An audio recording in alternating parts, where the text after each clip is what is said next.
Alright, so back on save states real quick. So we talked about save states of 4.06 being button combination is the exact same as 4.05 and 3.02. D-pad right is save, D-pad left is load.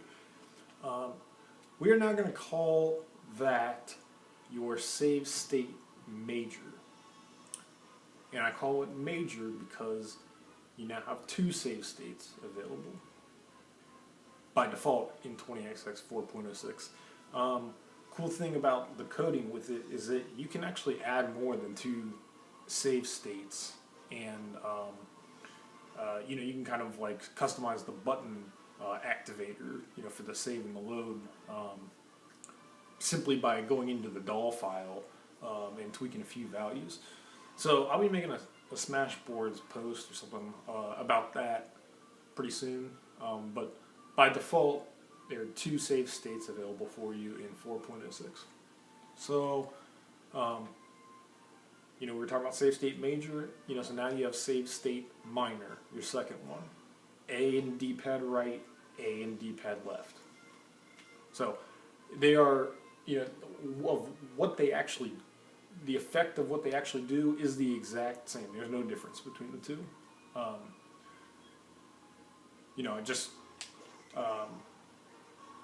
Because the A and D-pad right, I guess the theory behind the save states being on the D-pad, save state major just being D-pad right and D-pad left, is that then you could save and you could load without anything actually happening to your character on the screen, because D-pad right and D-pad left by themselves don't actually do anything in the game. Now with A and D-pad right, if you wanted to save that, if you use that to save, then your character might be jabbing, for example. But since you can now use save states in this while you develop Frozen like this, button inputs that I don't press Z, button inputs don't do anything. So it's really cool now with having save state minor available, in this develop mode. So let's make a save state minor right now. A and D-pad right. So this was our major save state. So now I'm going to hold A and hit D-pad left, and there's my minor save state.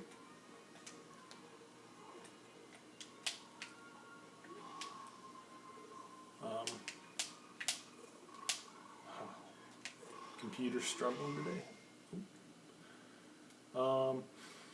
Okay, well, anyway, that's pretty much all that there is to talk about with the save states for now. So let's get into the replay system.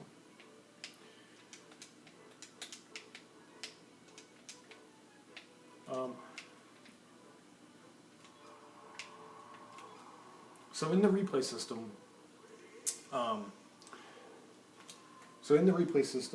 you have a replay menu, which is D-pad down. So pressing D-pad down while I'm in game, and it still works while you're developing Frozen, brings up this in-game menu. Now, if I'm not in development mode Frozen and I bring up the menu, the game behind me doesn't pause or anything. You control the menu just with your joystick, moving up and down, toggling things on left and right.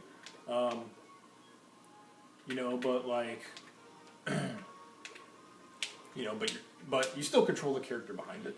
So it's normally good, depending on what you're trying to do. It's normally good to be like develop mode Frozen when you're toggling this on and off, but you don't have to be.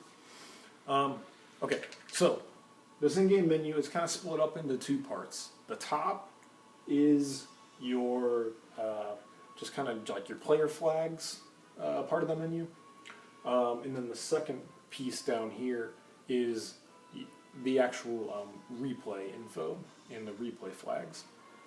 So let's just talk about the top real quick. The very top is what player this menu is referring to, because basically every character in the match has one of these menus. Right now, you're on player 1. and you can hit left or right to go to the next player. Next available player is 3, so now we're on P3. A really handy shortcut for that is pressing L and R. So as you can see, L and R also toggles the player. So second field right here, controlled by. So player 1 controlled by player 1, player 3 controlled by player 3. You can change that. So basically, I can make myself control any character on the screen. The type of the character, so either human or computer. Now, say I wanted to control Marth. I can turn controlled by to player 1 for me, and I can turn his type to human. And now I control Marth.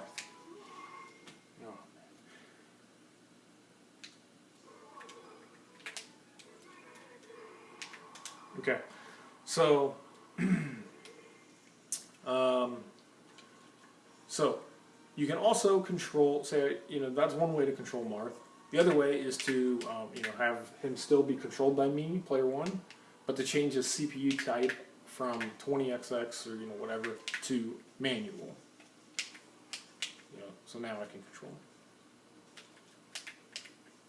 All right. Lastly, for this top section here, 20XX CPU type. These are flags. These are flags for the custom 20XX AI that are specific to when CPU type of 20XX is active. So this one, for example, shield hold, makes them hold shield forever. It's back. Infinite shield is now A and D-pad down.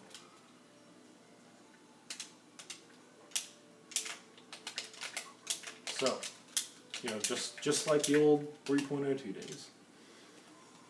But now you can also have them do holding shield with out of shield options, which in these out of shield options you can go in the debug menu and kind of specify what he does. But basically he holds shield, then you do something on a shield and he'll do an out of shield option. Or you can have them stay, so they'll just stand there. But and I should have made it a spacey. But like since the spaces have improved recovery for the 20XX AI, there still are the 20XX AI for the hold shield and the stay and stuff. So you can it's not going to work with Marth, but I can throw off a spacey and they'll still have the 20XX recovery. But they just aren't on crack moving around the stage. So that basically covers these flags up here, and your your 2 options for save states. I'm going to end this video, and we will continue with part 3.